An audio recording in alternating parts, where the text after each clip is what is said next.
just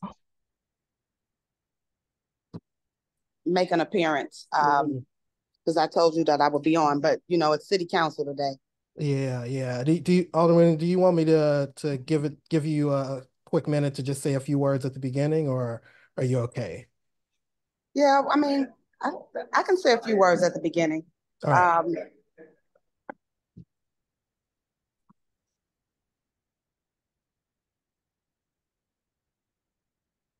Hi, everyone. Thanks for joining. We're just going to wait a few minutes as people enter the webinar. Thank you.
At W, we have about 183 people. If you want to go ahead. Yeah, it sounds good. I think we can get started and then folks can join in. So hello, everybody. My name is David Scully. I am Managing Deputy Commissioner at the Department of Planning and Development. I lead the Planning and Design Bureau and really excited to welcome you all to this webinar on our Missing Middle initiative. This is an informational webinar just to, share a little bit about, this exciting new program. This program really stems from the $1.25 billion economic development bond that was split between DPD and DOH. Is led by the Johnson administration and city council as a way to really provide a broader series of funding. And one of the buckets in that from DPD side was really focused around missing middle housing. So we have about $75 million that we're going to spend over the next several years, but really, wanted to start in places that really need a series of deep investment to create housing opportunity, as well as, sort of lead repopulation in our communities. So we're really excited about, the launching of the pilot of this initiatives and, one of the, most amazing neighborhoods in the city, North Lawndale. I wanted to also give Alderwoman Scott a little bit of time to just welcome everybody and say a few words about her community and how excited we are about really starting this initiative. Good afternoon, everyone. As they stated, I am as well excited about this project. Many of you know that this has been a disinvested community for some time now. And so to see the push to start to reimagine this community is a key focus for the city. And that's something that I can appreciate. Lawndale sits in a home of 3,000 vacant lots. So like I said, this is the start of something big for rebuilding a community that sits 8 minutes from downtown, that lies within a beautiful park of Douglas Park. And I just think that this will bring developers to our community. If this is cutting some of the red tape that we have previously before why people didn't want to develop in Lawndale, I think that this project is an amazing example of working towards that streamlining, the redlining of purchasing lots that has been always a battle for many developers. And so I want to see growth in our community. I think that each community should have the same amenities as Lincoln Park or Rogers Park. And so I think that this is a profound moment for the 24th Ward. And I look forward to these various seminars so that we can all work together to build this community up the way it needs to be. Thank you. Thanks, Alderwoman. I want to take a really quick second to just also give some of the DPD and city staff on just a second to really quickly introduce themselves. And I'll start with Brian. Hey, good afternoon, everyone. My name is Brian Hacker. I'm a planner with DPD's West Region, and I'll also be a project manager for this pilot phase of the Missing Middle Initiative, and be taking us through the presentation today. Thanks, David.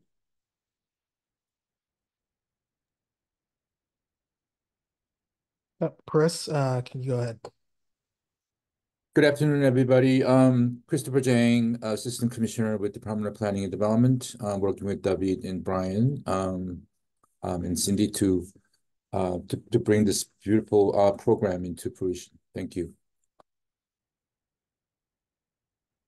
Yep. Cindy? I see Nelson's off. Nelson, go ahead. Okay. All right. This is Nelson Chung, Department of Planning and Development. I manage the land sale programs within our department. So I'm going to pass it to Cindy, or actually Brad, because Cindy's. I can go ahead if that's good, unless you want to go, Cindy. My name is Brad Robeck. I work in the Department of Planning and Development. I am in a different bureau. I'm in the Citywide Planning Bureau. One of the responsibilities we have is to oversee the Sustainable Development Policy. Thanks, everybody. Good afternoon.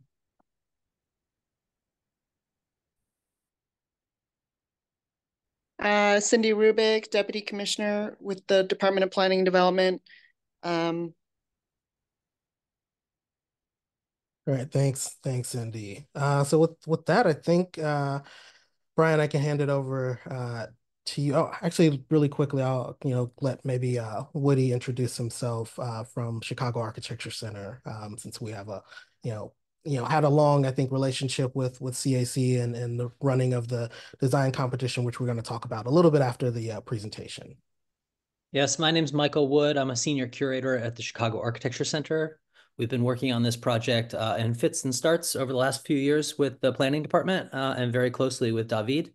I'll be speaking a little bit after Brian. All right, with that, we'll get to the meat of the presentation. Brian, take us away. All right. Thanks very much, everyone. And thank you very much to Alderman Scott for the opening remarks. I'll move us into our agenda here. Obviously, we've covered the introduction and welcome, but in the course of today's webinar, we're going to be covering an overview of what we mean when we say missing middle, addressing the application process, how we'll be evaluating those applications, and then I'll be going into the finer details of the program before we end with a question and answer session. I'd like to add that there's also an extensive FAQ section that's on the Missing Middle webpage under the DPD website.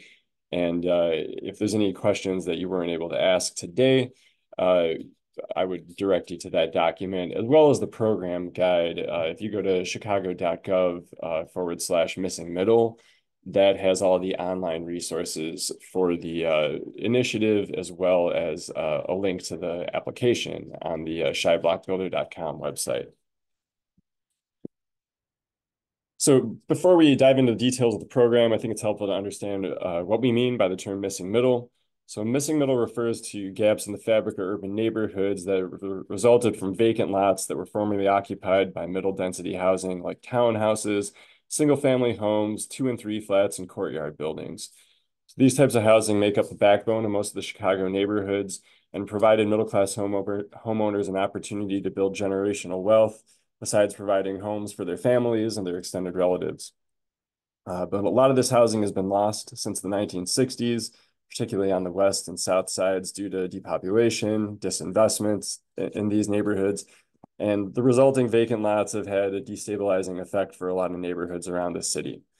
Additionally, many of these vacant properties have ended up under the ownership of the city of Chicago, and the city currently holds about over 7,000 residential lots in our inventory. So that high volume of vacant city-owned land poses a lot of challenges for both the city and the impacted communities, but it also presents an opportunity, which leads us to the Missing Middle Initiative. On October 1st, DPD rolled out the pilot phase of the Missing Middle with the intention of creating a multi-year program that supports infill residential development on the west and south sides, specifically in areas where the market isn't strong enough to attract private residential development without public assistance.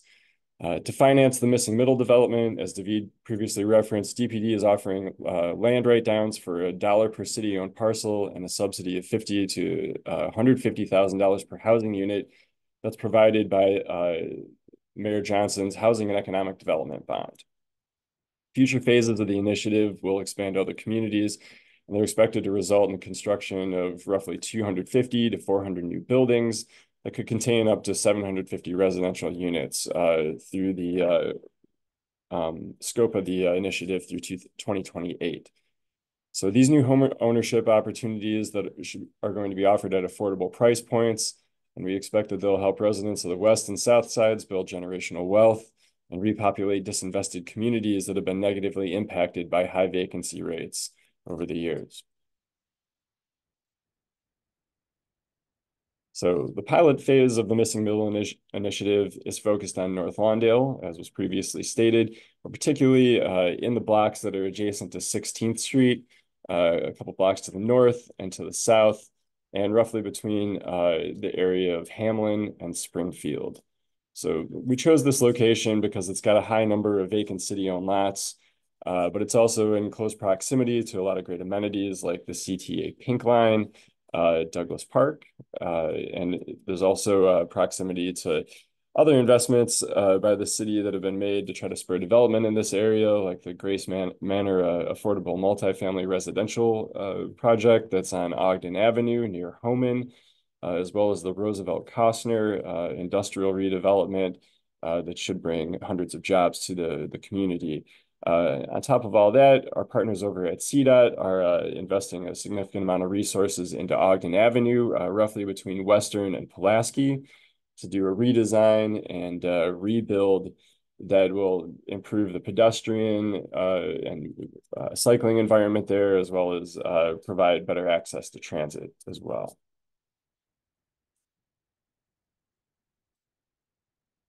So the application process for the Missing Middle Initiative is managed entirely through the Shy Block Builder website. So this is the city's portal for land sales, if you're not familiar with it. If you navigate to shyblockbuilder.com, you'll find several drop-down menus in the search function, which you can see on the screen here. Under that property sales program option, you can select Missing Middle, and it will walk you through the application process. Before getting into the actual application itself, you'll be required to answer a few screener questions, and the point of these is determine if the applicant is kind of meeting this threshold to be able to apply for the program. This application round opened on October 1st, and it'll close on November 15th at midnight. And we expect that selected applicants will be announced around the end of the year in either late December or early January. Getting a little further into the application process and program requirements here, the Missing Middle Initiative in its pilot phase is offering 44 eligible city-owned parcels, all in North Lawndale, as I previously mentioned, and these are going to be offered in 6, or actually I think that is actually 7 unique clusters of parcels. Pardon the typo there, but applicants have to select at least one of these clusters of parcels and commit to developing all of those that are contained within it as a basic eligibility requirement. The eligible housing types that can be built under Missing Middle are single-family homes, townhomes, 2 flats through 6 flats. This is also dependent on what's allowed under the zoning district. But those are the types of housing types that we're targeting. Applicants should expect to provide a projected development plan that includes a construction timeline, conceptual design plans, and a draft pro forma and financing plan. All units must be offered at a sale price that's affordable for households with an income that's 140% of the area median income, or AMI. And as previously stated, there are financial assistance options here that'll be offered in the way of $1 property write-downs and up to $150,000 subsidies per unit, not per property. This map here shows the clusters of eligible properties for the missing middle. So these are range between 5 and 8 parcels per cluster. This map is in the program guide, and also a digital version, I think, is available on the missing middle application under Shy Block Builder as well. So when you're considering your missing middle applications, there are several development objectives that we've identified here at DPD to guide you on the types of proposals that we're really trying to look for through this evaluation process here. So the new housing that's generated by the missing middle initiative should be well integrated with the surrounding context of the community. We're looking to provide new home ownership opportunities for a range of household incomes, increase the residential density of the neighborhood, and espouse DPD's goals for ETOD, or equitable transit-oriented development, as well as design excellence.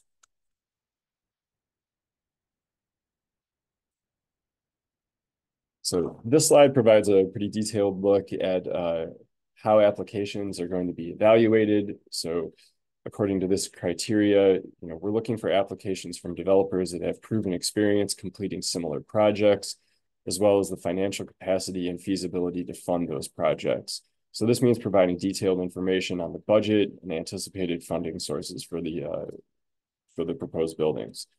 Projects will also be reviewed based on the design quality, which includes the attention to the surrounding neighborhood context and the proposed building materials. Beyond that, we'll be considering the effort that's made to maximize the allowable density of housing units under the existing zoning district, as well as the overall amount of investment that's going to be made in the community.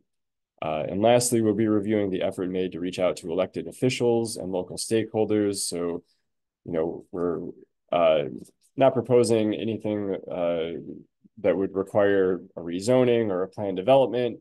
And, it's expected that these developments will be by right. However, we do think that it's, worthwhile for developers to be reaching out to the elected official and other local stakeholders that they see fit, and provide some evidence of that in the application. This slide lays out the target timeline for development for selected applicants under the missing middle. So as I mentioned previously, we'll be looking to announce the selected applicants towards the end of 2024, either in December or January. There will be an opportunity to present to the community that can be done in partnership with DPD on the 24th Ward Office. We expect that would happen in early 2025. From January to March, we would be expecting selected applicants to be finalizing the draft term sheet and the RDA to acquire the city-owned land. We would anticipate city council approval in March to April of 2025, with a groundbreaking of May in 2025. So that is a fairly aggressive timeline, but the idea here is to be, reducing the amount of review and, negotiation with the city, because this is all kind of laid out and built into the initiative already. Another requirement of the program is that any developers who are accepting financial assistance for missing middle projects, which we would expect to be more or less all of them, is that you'll have to enter into a redevelopment agreement, or RDA, with the city. And this will establish requirements that are related to the development schedule, financing plan, land acquisition, and city departmental approvals. This also means that developers must comply with the city's MBE and WBE requirements for budget participation. You'll have to pay workers according to prevailing wage minimums and meet the city's local hiring requirement of 50% of construction labor. This slide addresses the requirements of the Sustainable Development Policy. Many of you are probably already familiar with this. It tends to apply to larger developments, but applicable to the Missing Middle Initiative. This will be applicable for any buildings that are that would include 6 or more units. So for those projects, they will need to identify approved sustainability strategies from the city's matrix that bring the project up to 100 points. Laid out in the slide are some specific recommendations that we think would be, useful for developers at this scale, related to bird protection, energy usage, landscape and green infrastructure, stormwater, transportation, and water usage, and building certification programs. So just to cover a few additional points here that are relevant to potential applicants. And this is a big one here. So, as many of you know, when it comes to city-owned land, there can be a lot of environmental issues, a lot of assessment or remediation work that needs to be done. But in this case, all of the eligible properties for Missing Middle are either categorized as A or B under the city's environmental analysis process. And that means that they've been identified as not needing any further environmental study, at least at this point in time, based on the documentation that's available. So I just want to put a caveat in there that additional issues may arise prior to closing, but to the best of our knowledge, these are lots that are in good environmental condition and are not going to require additional assessment and remediation. As I somewhat referenced earlier, we're looking for projects that are going to be built by right under the existing zoning. All of the properties that have been identified for this pilot phase of Missing Middle are in the RT4 residential 2-flat townhouse and multi-unit zoning district. So this is a ideal zoning district for the type of development that we're trying to prioritize under Missing Middle, and should allow for these types of units to be built by right. Lastly, many of you are also probably familiar with our Affordable Requirements Ordinance, or the ARO as everyone knows it. In terms of the Missing Middle, this will only apply to projects that have 10 units or more, which is not going to be the case for most of the lots here, but there are some opportunities where you could provide a multi-unit building across several parcels that may trigger the requirements of the ARO. And it would apply if those 10 units are in an individual building, or if those 10 units are developed on contiguous lots. And so, this may require further review by DPD and DOH to determine whether the ARO would or would not apply, because this can also apply to some situations where the lots are across the alley from one another. So I just want to make sure that we're calling out that not all of the units have to be developed within the same building for the ARO to apply. So that brings us to the end of the presentation. I do just want to reiterate and encourage folks to navigate to chicago.gov/missingmiddle. Like I mentioned before, you'll find the program guide there, which is a very informative document. You'll also find the FAQ there, and you'll also find a link to the shyblockbuilder.com website where you can submit your application. So we'll be taking questions today, but you can also reach out to me by email and the phone number that's provided there on the slide. And we'll be taking questions until the 15th. And there will also be another webinar tomorrow. It's not going to be any different than the information that we presented here today, but if you know other folks who might be interested and want to attend, please feel free to encourage them to join us tomorrow, which will be at 2 p.m., not 1 p.m. So I'll end it there. David, I don't know if you want to hop back on here and help with the Q&A, but we've got the city staff here ready to take your questions.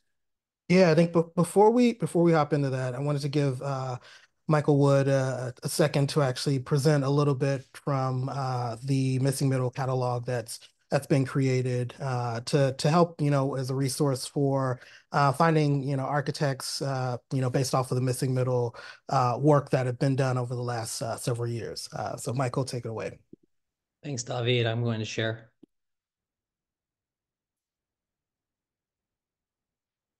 So the Chicago Architecture Center has been working with DPD and to some degree DOH over the last 2 years. We put together a pretty extensive design competition.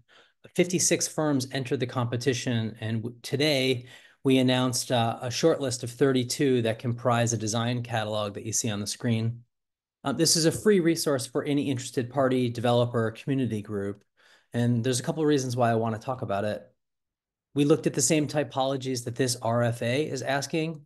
Just as a technical point, row house would be connected townhouse in the parlance of an RFA.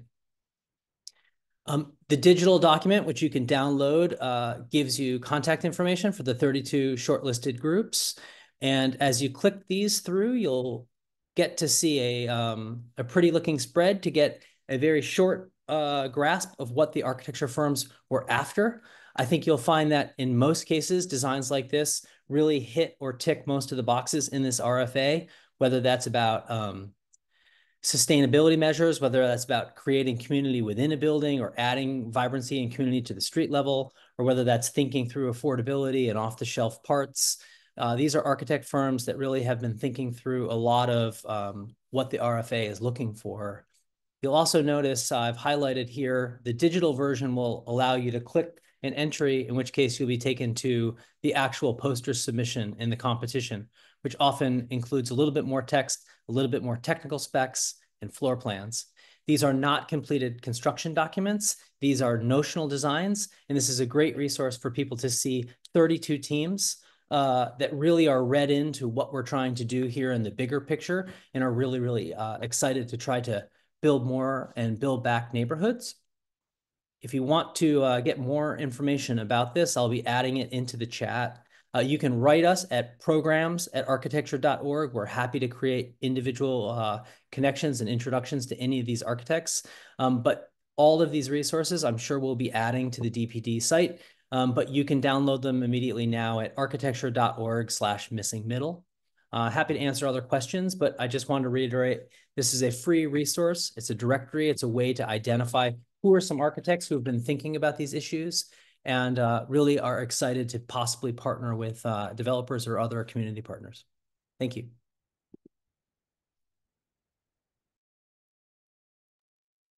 Thanks, Michael.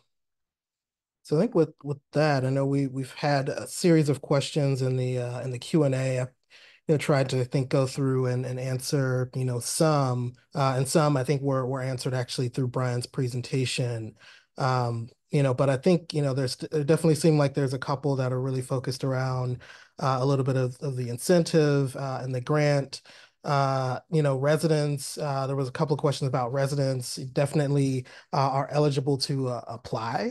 Like we're not restricting, it's really based off of experience as well as ability to execute the project, because there is a need to bring, private capital into this. Like the city subsidy isn't going to be able to kind of cover, but it's meant to really fill the gap that really makes it difficult to do projects in neighborhoods like North Lawndale. So we're, kind of design this to try and, sort of bridge that as well as to work at scale. So we're really focused on working in clusters. So one developer or team could actually do the cluster or a series of clusters and develop those versus selling these lot by lot. It's our intent to really keep those clusters whole.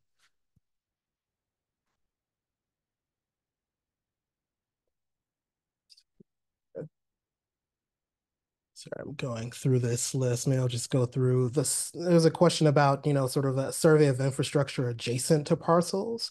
We have not done a survey of the infrastructure, water, sewer, those sort of things adjacent to parcels. So that still would be on the developer's due diligence, and to kind of pencil that into their pro forma. So, David, I saw that there's one here around the 140% AMI.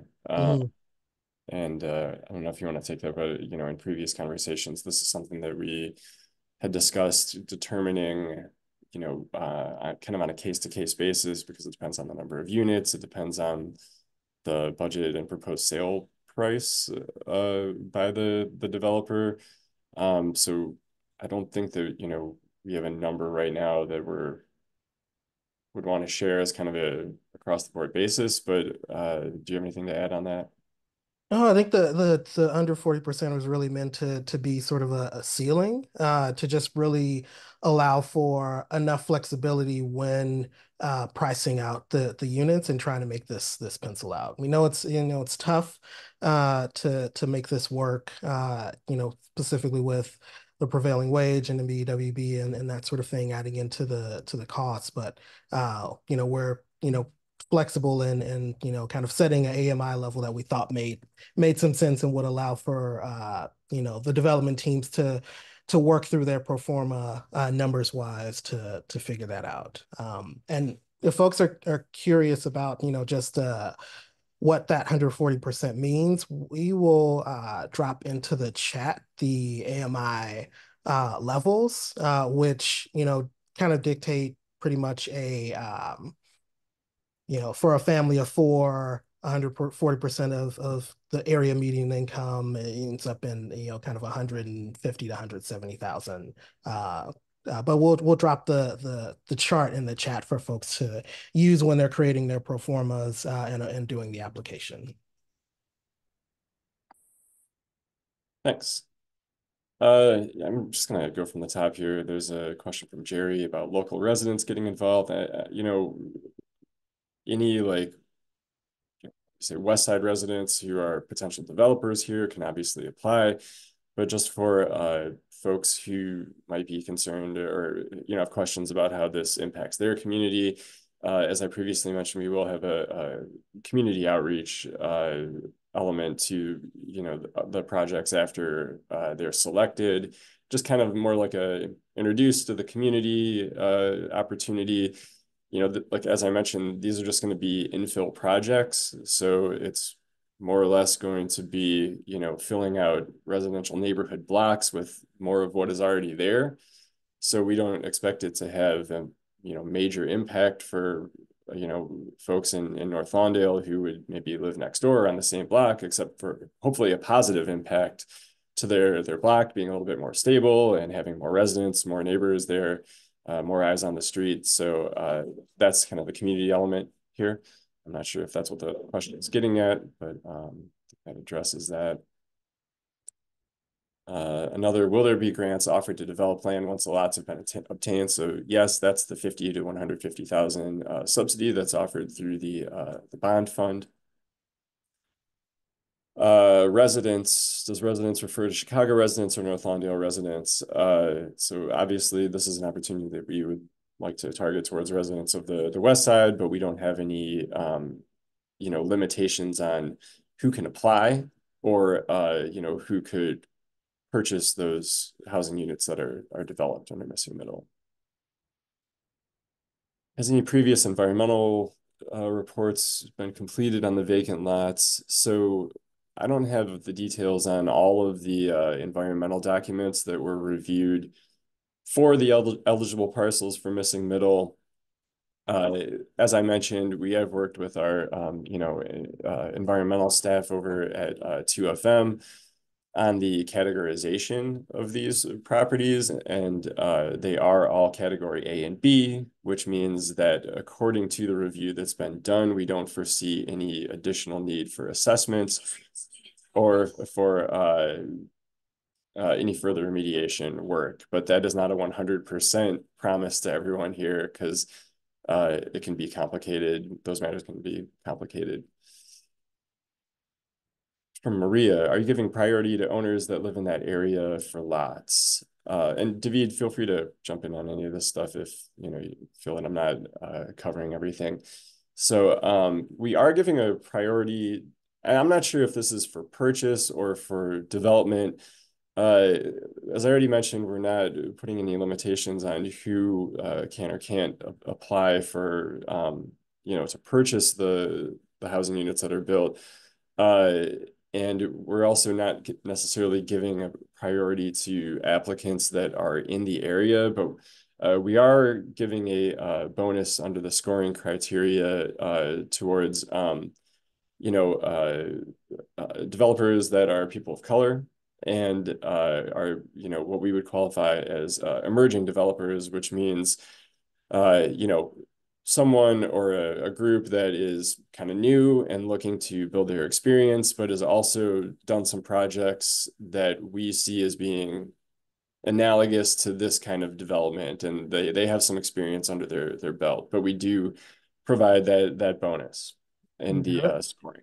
That's right, Brian. I think that we really wanted to, we don't want to be too restrictive with, sort of who's eligible, but we do definitely want to, facilitate and find opportunities for folks who are in the community, who have development experience and who are already doing work in the neighborhood. So we're, hoping to leverage this opportunity to really allow folks to scale up and to kind of move their experience forward. Thanks. All right, can any of the lots be used to build multifamily properties that builders can keep long term? So actually, David or anyone else, I'm not sure, because it is for sale housing. So I think we're for this program, we're really focused on owner occupancy.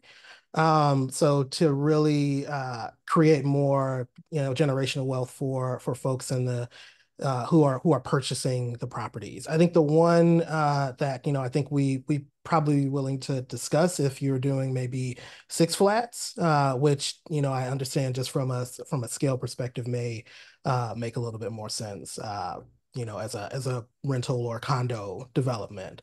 But I think really the program is highly focused on owner occupancy and building family wealth in the community.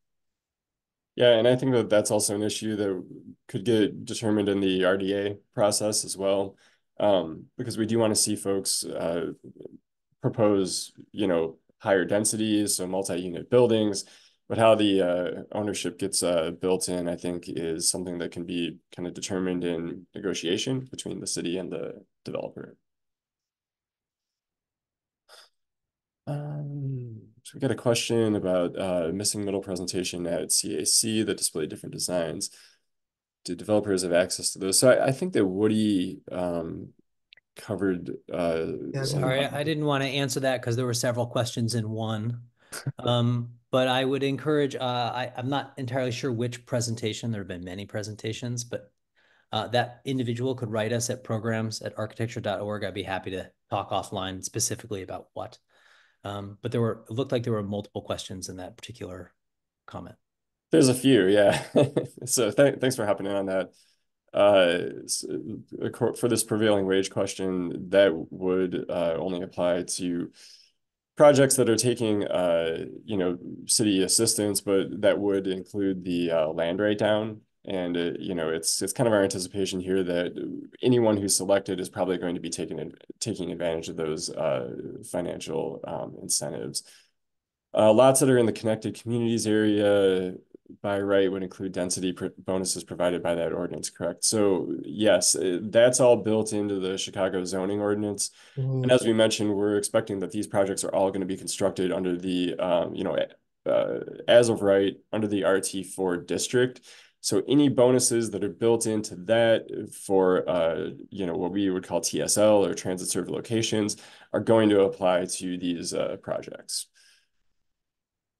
How will homeowners be chosen to purchase these heavily subsidized units after they are constructed? So they will be for sale by the developers. It's just kind of a very basic answer here. The city it's not going to be something along the lines of a CHA process or something like that. It will just, with the 140% AMI, maximum applied, they'll just be for sale as a market rate or, essentially by that process. Yeah, that's correct, Brian. And I think one detail to add is that the 140% AMI is really focused on the sale price.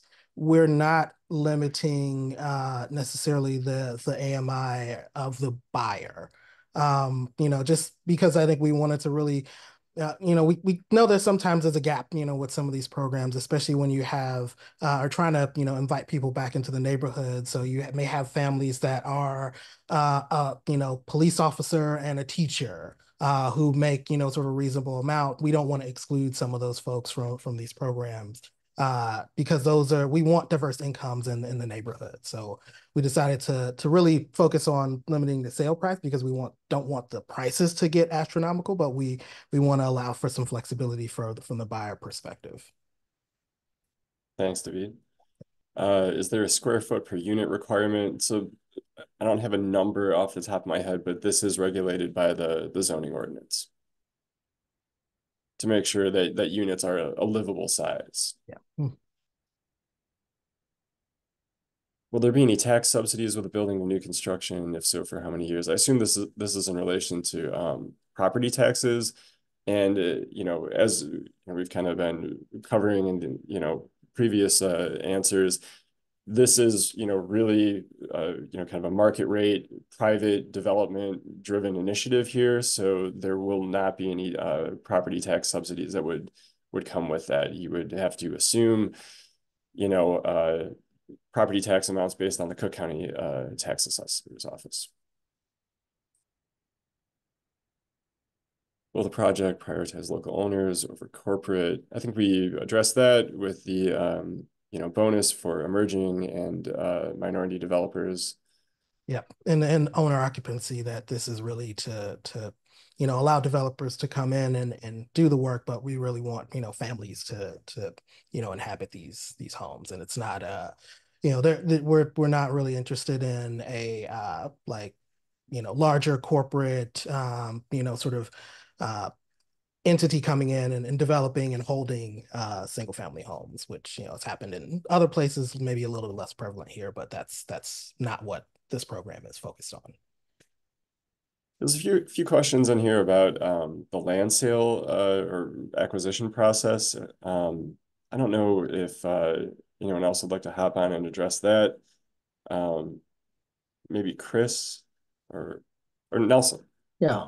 Can you clarify, since we're talking land sales, is this a land acquisition? Is there, let me take a closer look at the text I think here. if you could just provide an overview of what that process looks like. We don't have a ton of time here, so just yeah, I don't want to really get off topic here, but the Department of Planning and Development, we do some land acquisition, but we're really only acquiring properties for a project that's that department is working on. So if it's a land assembly for a project, but we're not in the position where, since we have a lot of city-owned land, just to acquire properties just to sit in our inventory. I hope that kind of clarifies that process. But again, city land sales and city acquisitions, all these projects require city council approval. So the missing middle, once you're flushed out in terms of the submission requirements and you're flushed out with Brian and David's team, then your project is going to enter into a redevelopment agreement that will head towards city council. Yeah, it's also worth mentioning that it's going to be built into the process. If we're selecting your application, we're going to be, walking you through that process and also trying to make it as expeditious as possible, which is, part of the idea with this initiative. So, we will be obviously coaching any selected applicants through that process. Thanks, Nelson. If you purchase a lot within the 24th ward that's not located in the cluster, are you still eligible to apply? I assume that this is asking about if you're applying for other lots on Shy Block Builder, if you can apply to this. The answer is yes. You're welcome to apply to multiple lots or missing middle clusters under Shy Block Builder. They can apply, but I do want to be clear that the subsidy will only be for the clusters. So the program overall is really focused on these clusters that we've highlighted. If you purchase other properties, we won't be able to provide that same financial assistance. It's kind of up to you as a private entity to develop those. And it's similarly with any Cook County Land Bank properties that are nearby. It's up to that developer to assemble, and that's possible. But the subsidy that we're bringing, we won't be able to do. It's only for the city-owned clusters that we've outlined in the on the website.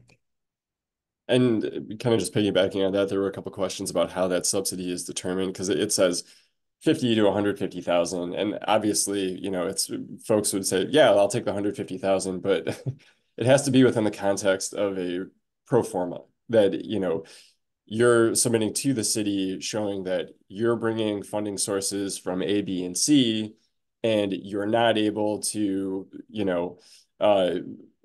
get your return on investment without certain amount of funding subsidy. So it can't just, be a situation where it's saying that every single, unit needs that 150,000 just because that's the highest amount. It has to be in the context of a, financing plan, and that this is your, acknowledged gap.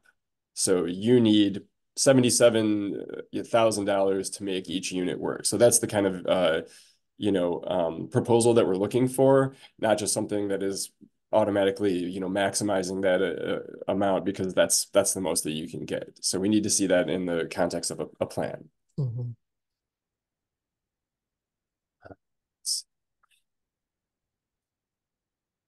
Will all of the lots in the cluster be expected to break ground in May, or if we start with only one lot, would that meet the target development timeline? I think we want to see all of them breaking ground in May, or at least if that's not the case, then it's because there's some kind of unforeseen circumstance. So we are expecting that, yes, all of lots within a cluster will be according to the same development timeline. If there's a reason why that's not feasible, then we would want to see that built into the development timeline, because we would want to evaluate the application according to that information. Yeah, and I think, as a developer, we really want, kind of your strategy, for instance. If your strategy may be, kind of to start with one or two and then move throughout, we really need to understand, like, okay, what's that timeline to actually get those, sort of lots under construction and moving forward. But I think we would prefer, ideally that all of those or a good chunk of the lots are under construction and moving forward quickly. There's another question. Are there CDFIs or philanthropic entities that lend to missing middle initiatives in the city related to soft cost expenses? We have not necessarily partnered with anyone. We've done that in the past, I know, but not for this. But that wouldn't prohibit a developer from tapping into those resources. And we would encourage you to as well. They do it all the time. So we wouldn't be making that connection, but we certainly, would not prohibit someone from pursuing that option. Yeah, that's right.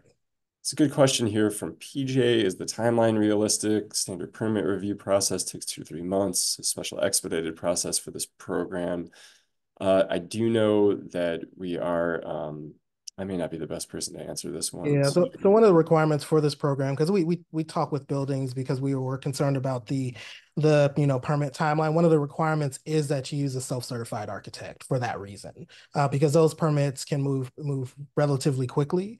And then we'll be working with Department of Buildings on the back end if there are any hiccups to the building permit process. But I mean, these are, that's one of the reasons why we're kind of sticking with standard typologies and a standard zoning class. Like, we're not trying to go outside the box to have anything, sort of pop up. We want to be able to move through that process quickly, because you will need your building permits to close on the land sale and the RDA and the financial RDA agreement. So to move as quickly through that is a priority for us as well. But one of the reasons that is one of the reasons we are kind of specifying in the questions for the application. It asks if you have a self-certified architect, because that will speed up that process immensely. All right, thank you. Link to the FAQs. So if you go to the chicago.gov /missing middle, you'll find the FAQs there. And I would just encourage everyone to go there as opposed to just putting it in the chat here, because there's a lot of relevant information there.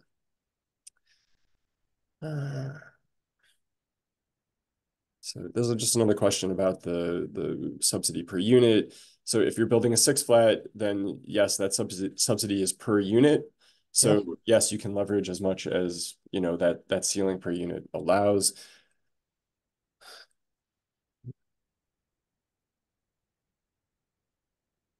It's a question about recreational oriented development plans worth pursuing, similar to the equitable TOD model. I'm not really sure what the gist of that one is. I apologize, but the idea here is that we're trying to support infill residential development in a neighborhood that has access to excellent city amenities here. Douglas Park is one of the largest and most beautiful parks in the city, and you've got the CTA Pink Line that is 20-minute trip outside of downtown within walking distance here.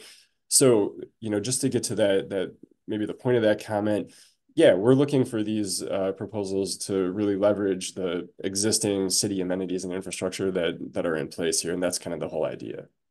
Yeah, and I also want to say that, DPD is also continuing to invest in projects on commercial corridors, commercial investment through our other, sort of bond programs, through community development grants, through TIF, and leveraging that to really continue to support both social infrastructure, school and sort of educational infrastructure, as well as commercial infrastructure. So this is, kind of just one part of a larger, sort of strategy around corridor and community investment.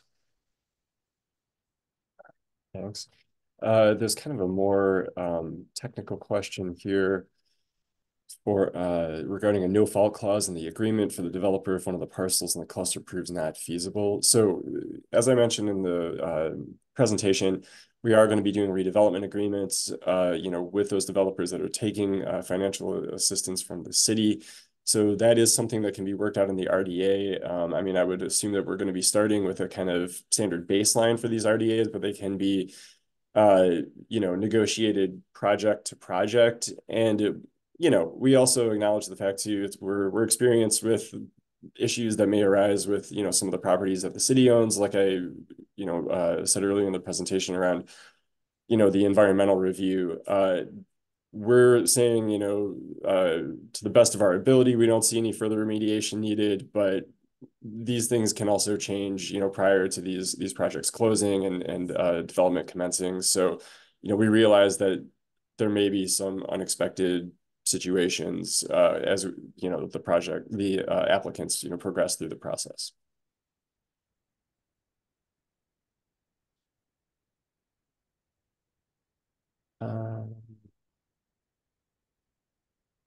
Okay, I'm getting a lot of repeat questions here. Do all resident development teams have to maintain the MBE participation and prevailing wage requirements for each project? Yes, if you're taking the land rate down or the per unit subsidy, those are just requirements that each developer is going to have to meet. A startup development company can apply. Will they be eligible to apply? Cover this as well. We are looking for applicants who can show that they've completed projects that are similar to these types of developments in the past, but like I mentioned, there is an opportunity for more emerging developers to be a part of this as well. Maybe that's through a partnership with a developer that's a little bit more experienced. So we'll leave it to the applicants to figure out that structure.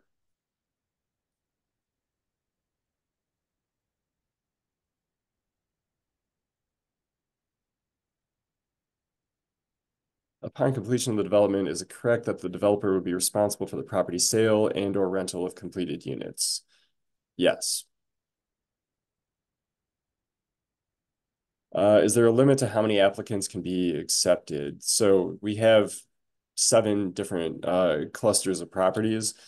So, it's possible that we might accept a developer for more than one of those. It seems like there's a lot of interest in the program, which is great.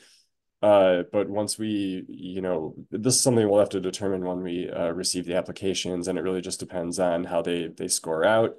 But I think it's some, you know, if the interest is this high, it's a situation where we would want to try to kind of spread this out and allow for there to be as much opportunity as possible among the applicants.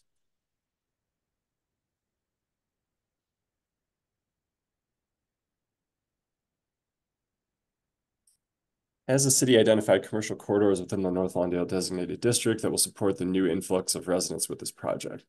If so, can you please share those plans for commercial development?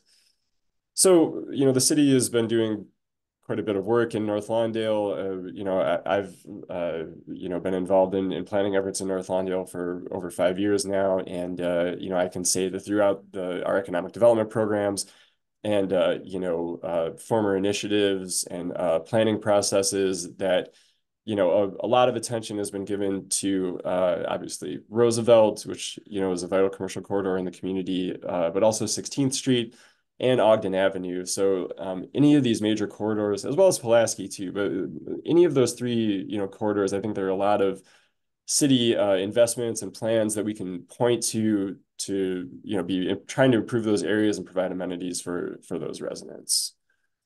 We're also getting towards the end here. So then there's still upwards of 50 questions left. So I'm gonna try to buzz through a couple more, but David, was there anything that you wanted to say before we close it out, or do you want to just kind of keep plowing through some more questions? So I would like to say something. Since we have so many lines, this is Alderman Scott. You know, this is just not for, I want to be clear that, you know, the 24th Ward are looking for homes as well. You know, in order to sustain and have a practical, safe community, you have homeowners. And so how do you do that? By building homes. And so when you have so many, you know, what makes us different from the South Side is that because many of our properties are multi-unit buildings. And so if you build homes, then more people care about where they're from. And so I am also interested in homes in our community because that's how you start to build generational wealth, you know, as well as with two flats, because it can be owner occupied as well. But, you know, homeowners always help to build wealth in the community because you're less likely to, you know, if it's just where you're renting, you don't always care about where you stay. But if you own it, then you have more of a social impact to where you stay and a financial, right? And so I don't want to just to limit it to just multi-units. I'm also looking for homes as well. Yeah, that's correct. And just I think to build off of the Alderwoman's point is that, you know, we are really focused on like owner occupancy in these scenarios, which is why we kind of focused on the missing middle, you know, that, you know, understanding that, you know, Chicago families have really been built off of, you know, 2 flats and 3 flats and those sort of opportunities that allowed folks to build wealth by owning, you know, a portion of the building and maybe renting a unit, or having an intergenerational, you know, setup where you are, you know, you know, family on one floor and then uncle and aunt on another floor, grandma's on the second floor, third floor, to be able to really allow for folks to flourish and stay and operate and invest sustainably in a community. So there is a heavy focus with this program on, you know, for sale owner occupancy and allowing for that consistent both population and investment for people to kind of stay rooted here, especially with the assets nearby. As the Alderwoman mentioned, Douglas Park, you of course have St. Anthony's, as well as you know, Mount Sinai, and you're really close to downtown and to the medical district as well. So there's a real opportunity to invest here and to really build stable backbone of home ownership in this area. So that's a real focus of what we're trying to achieve here. Just another one that I saw here that I think would be a good one to answer, you know, as we're closing this out, is whether it'll move to other neighborhoods. So the answer to that is yes. As I mentioned, this is the pilot phase of this initiative. It's anticipated to run through 2028, I believe. And the idea is to identify other communities within the city, specifically on the west and south sides, where you know, this would really be applicable, and particularly those communities where there isn't a lot of private real estate investment happening, you know, at this time, and trying to kind of you know, incentivize that and bring infill development to areas that really need it, but don't necessarily have the strongest market for it. And that, you know, David, I'm sure you've got more to add on where we plan to take this.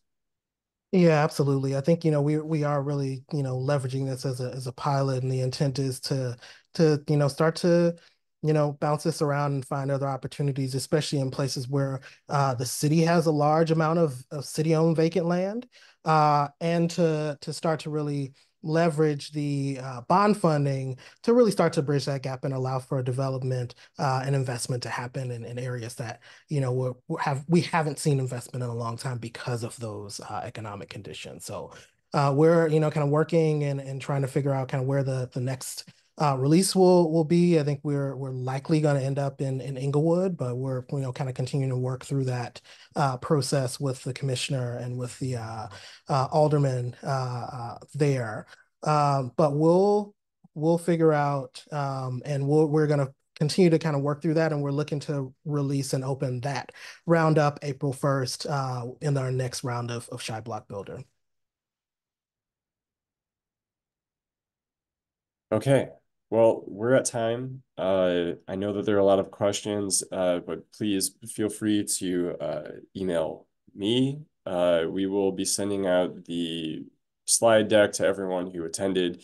That has my contact information in it. But like I mentioned before, please go to chicago.gov /missing middle and review the FAQ. There's a lot of relevant information in there that may answer a lot of the questions that were posed in the chat. So thanks to everyone for attending, and thank you so much to Alderwoman Scott for joining us today.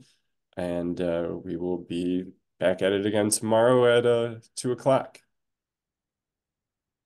All right, thanks everybody.